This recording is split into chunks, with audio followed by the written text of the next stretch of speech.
आज अफवाह तो हमारे खिलाफ फैलाई जा रही है, कहा तो हमारे लिए जा रहा है, लेकिन एक्चुअल में बी टीम के रूप में आज भी भूपेंद्र सिंह हुड्डा काम कर रहा है। इस बात का सबक आप देखना लोकसभा के चुनाव में लोग इसको देंगे।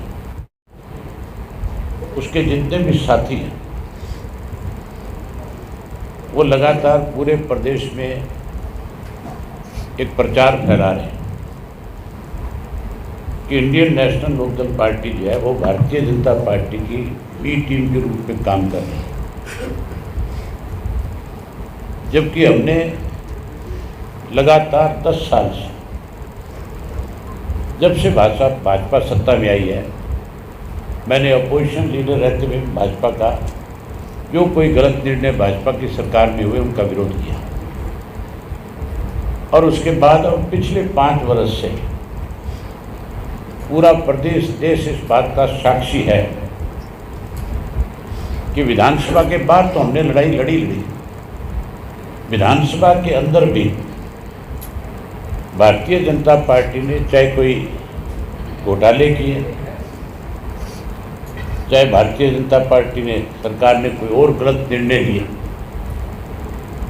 चाहे वो गेस्ट टीचर का इशू था, आंगनबाड़ी और आशा वर्कर का मामला था, ये काले कानून बनाए गए थे।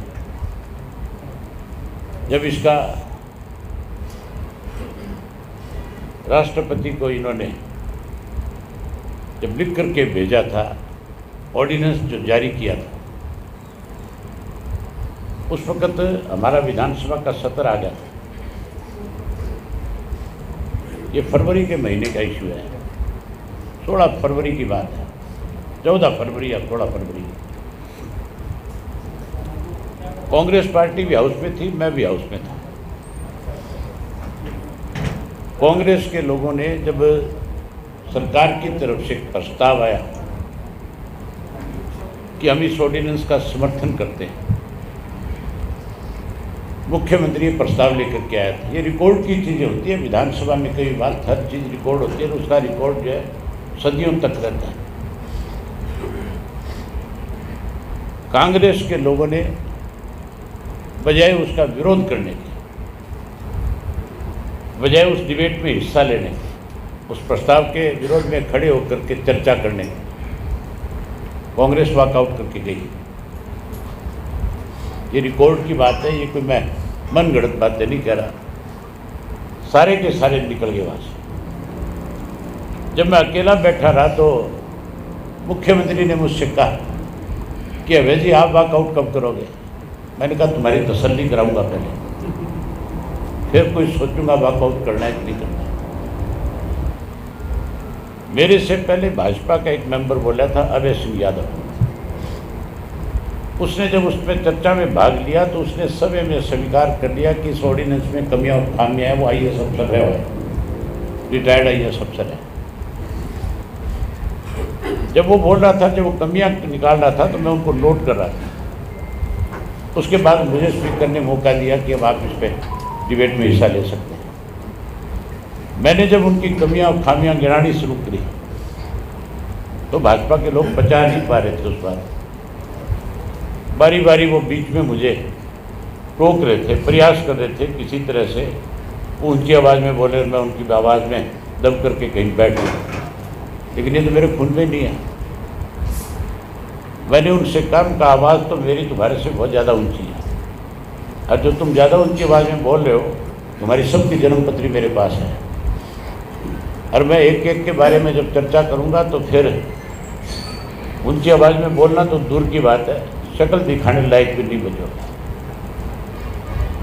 और आखिर जब वो मेरी इनकी बातों पे हंसने लगे तो मैंने ये बात कह करके वॉकआउट किया था कि जो तुम दांत फाड़ रहे हो, जब तुम इस ऑर्डिनेंस को लेकर के लोगों के बीच में जाओगे, चर्चा होगी इस पर, जब लोगों के बीच में जाओगे तो लोग तुम्हारे मुंह खड़े करेंगे, जूतों की माला पहनाएंगे और तुम्हें गांव में घुसने भी नहीं देंगे। और वो बात मेरी चंद दिन बाद ही सच साबित हो गई थी। थोड़े दिन बाद ही उनको सबने रोक लिया था, गांव में बैनर लगा दिए थे, कोई अंदर नहीं घुस पाया था। आज भी पूरे भारतीय जनता पार्टी का, भारतीय जनता पार्टी की सहयोगी रही JJP का पूरे प्रदेश में विरोध है। कहीं जाकर के वोट नहीं मांग सकते। आज तो मुख्यमंत्री को ये ऐलान करना पड़ा, इस मनोहर लाल खट्टर को ये कहना पड़ा कि मैं किसी गांव में जाकर के वोट नहीं मांगूंगा। उसको इस बात का एहसास है कि किसी गांव में वोट मांगने जाएगा तो लोग तेरा बहुत बड़ा विरोध करेंगे।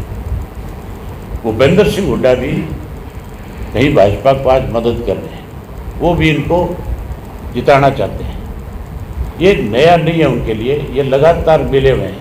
आप एक चीज़ भूपेंद्र सिंह हुड्डा से और उसके समर्थकों से पूछ लो, सुभाष चंद्रा को राज्यसभा का मेंबर किसने बनाया था? भूपेंद्र सिंह हुड्डा जब वोट डालने गया, हर मेंबर को अपना वोट जो है उस पर टिक करके, उस पर साइन करके, उसको ठीक रखो नहीं रखो, लेकिन जो उनका एजेंट होता है पार्टी का, उसको वोट दिखाना होता है। अगर नहीं दिखाए तो उसका वोट कैंसिल हो जाता है। जब वो अपने एजेंट को वोट दिखा रहा था, जो उनका जनरल सेक्रेटरी था कांग्रेस का, सेंटर से आया हुआ था, उसमें दिखाया तो खाली छोड़ कर गया। उसके बाद 14 की पेन की शाही बनी।